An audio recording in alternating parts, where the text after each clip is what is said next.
After Friday's rains, the rainwater pool was rather enlarged. 1.7 inches of rain will do that. It was so high that the geese came over to visit.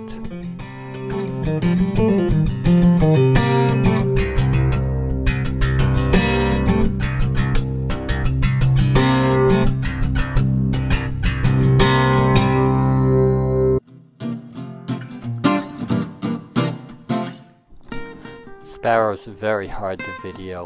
They rarely stay in one place long enough for you to even zoom in on them. But this one sitting in the cattails got me to zoom in on it and just stayed around for a while.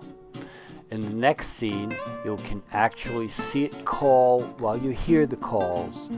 Sorry for the background noise of I-95.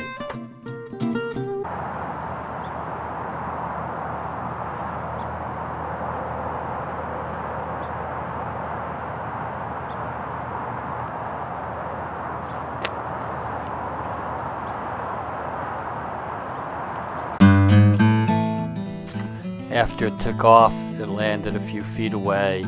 I watched it until I got tired, and it was time to go home.